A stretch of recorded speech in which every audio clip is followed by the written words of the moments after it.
नमस्कार, मैं महक मिश्रा स्वागत करती हूँ आप सभी का फ्रंटलाइन झारखंड न्यूज़। एक बार हम फिर पहुँच चुके हैं राजभवन में, जहाँ करीब 43 दिन से जो एसबीएम के जो कर्मी हैं अपनी मांगों को लेकर आंदोलन पर बैठे हुए हैं। हर दिन ये अलग अलग कार्यक्रम का आयोजन कर रहे हैं ताकि सरकार को सद्बुद्धि मिले, लेकिन आज मिले फिर भी सरकार इनकी बात नहीं सुन रही है। आप जैसे कि देख सकते हैं, आज इन्होंने एक अलग ही कार्यक्रम का आयोजन किया है, प्रार्थना सभा का। ये प्रार्थना सभा करके जो मुख्यमंत्री और जो सरकारी है उन्हें सद्बुद्धि दे, इसलिए ये प्रार्थना सभा का कार्यक्रम कर रहे हैं। जैसा कि आप सब देख रहे हैं यहाँ पे कि ये जो एसबीएम के जो कर्मी हैं अपनी मांगों को लेकर हर दिन सरकार के सामने गुहार लगा रहे थे, लेकिन इनका कहना है कि 40 दिन से ये जो एसबीएम के जो कर्मी हैं धरना पर बैठे हुए, 40 दिन से अगर ये भगवान के सामने गुहार लगाते तो भगवान इनकी बात कहीं ना कहीं सुन लेती। लेकिन झारखंड का सरकार ऐसा है कि 40 दिनों से यहाँ पर अपनी मांगों को लेकर गुहार लगा रहे हैं सरकार के सामने, लेकिन सरकार इनसे मिल नहीं रही है, ना कोई बात कर रही है।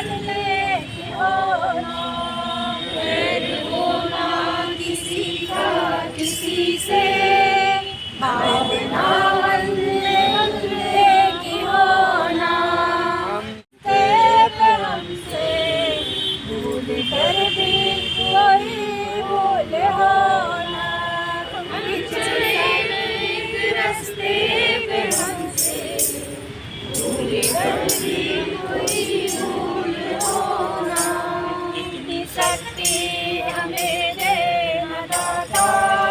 आप सबको बता दिया जाए कि इनका कहना है ये पेयजल के अधिकारी से मिलने गए थे, लेकिन उनका कहना है कि कोरोना में नहीं मिलेंगे किसी से। कोई भी अधिकारी इनसे मिलने और इनसे बात करने को तैयार नहीं है।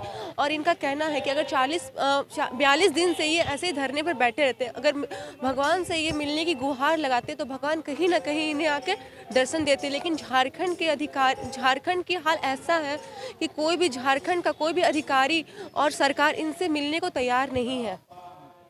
आप बताइए, आपसे कौन सा प्रतिनिधि आपसे मिला है अभी तक? जी मैडम, अभी तक तो हम लोगों से ना ही विभाग के कोई प्रतिनिधि आए हैं, ना ही मंत्रिमंडल से कोई प्रतिनिधि आए हैं।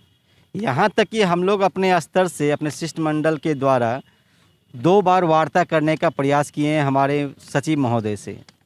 क्योंकि जो भाषण दिए थे मोहराबादी से माननीय मुख्यमंत्री महोदय कि आइए अनुबंध कर्मी अपना धरना छोड़िए, सरकार से सीधा वार्ता कीजिए, आपका द्वार मेरा द्वार खुला हुआ है।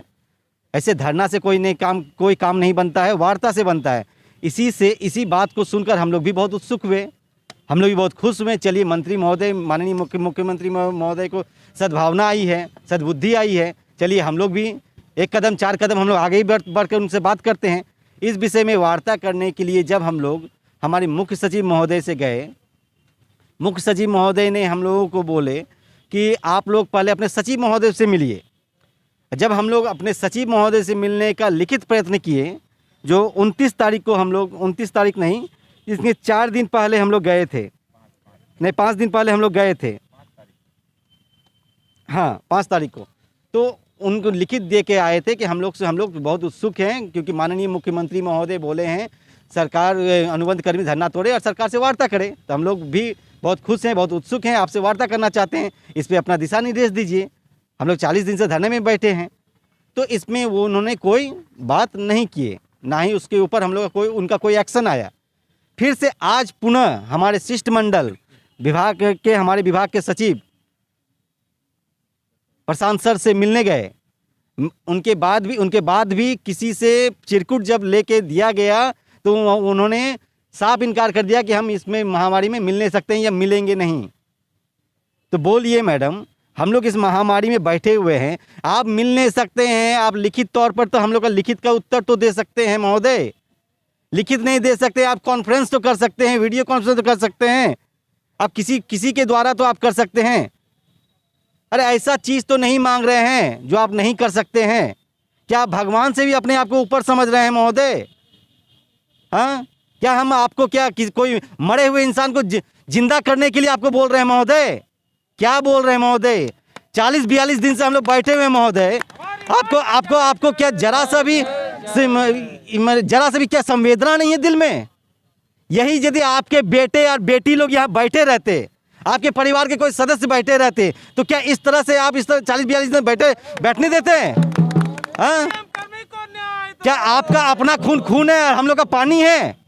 क्या हम लोग किसी के बच्चे नहीं हैं या हम लोग झारखंड के युवा नहीं हैं? क्या दर्शाना चाहते हैं महोदय? किस अहम में हैं? क्या आपके शरीर में हार मांस नहीं है? क्या आप आजीवन यहाँ रहना चाहते हैं? ऐसा कर्म कीजिए महोदय ताकि आपके जाने के बाद भी आपको पूजा जाए। ठीक है महोदय, आपको साफ साफ बोल रहे हैं, आपके जाने के बाद भी पूजा जाए। ऐसा कर्म नहीं कीजिए, ठीक है, जिसका अस्तित्व ही ना बचे।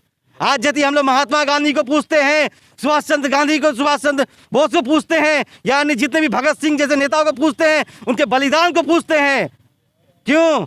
उन्होंने ऐसा कर्म किया है। ये धरती कर्म प्रधान है, रहेगा और हम लोग उसी की पूजा करेंगे।